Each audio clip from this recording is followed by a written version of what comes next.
محرم کے حوالے سے ایک بات کر لوں. یہ 10 محرم کا روزہ, رسول اللہ صلی اللہ علیہ وسلم نے ارشاد فرمایا کہ عاشورہ کا روزہ مجھے اللہ کی رحمت سے امید ہے کہ 1 سال کے گناہوں کا کفارہ ہے. تو بڑی فضیلت ہے. رمضان کے بعد سب سے زیادہ فضیلت عاشورہ کے روزے کی ہے, 10 محرم کا روزہ. سمجھ رہے ہیں؟ محرم میں ہمیں شریعت نے کیا کرنے کا حکم دیا ہے, اسلام کیا کہتا ہے؟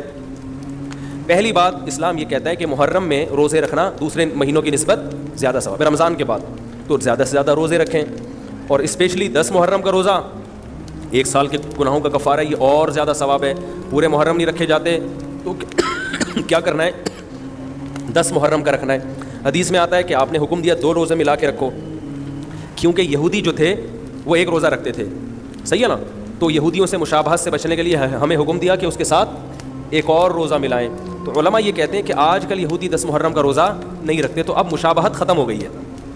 تو اگر کوئی 9, 10 یا 10, 11 کا رکھ لے تو اچھی بات ہے, نہیں تو صرف 10 محرم کا بھی رکھ لے تو بھی انشاءاللہ پورا ثواب ملے گا, کیونکہ اب اس میں مشابہت رہی نہیں ہے. سمجھ رہے ہیں کہ نہیں سمجھ رہے؟ یہ کرنے کا کام ہے. دوسرا کام, محرم میں گناہ دوسرے مہینوں کی نسبت زیادہ, اس کی قباحت زیادہ بڑھ جاتی ہے, کیونکہ 4 مہینے محترم ہیں, شوال, ذیقعدہ, ذیالحجہ, محرم اور رجب. یہ 4 مہینے جو ہیں اسلام میں اشہر حرم کہلاتے ہیں. قرآن کہہ رہا ہے فلا تظلموا فیہن انفسکم, ان میں اپنی جانوں پہ ظلم مت کرو. یہ ماتم کرنا بھی تو ظلم ہے نا اپنی جان پہ.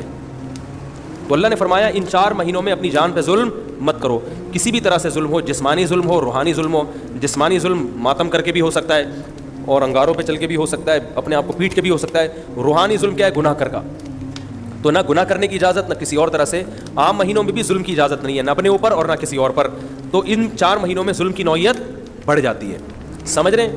یہ ایک محرم کی فضیلت ہے اسلام میں.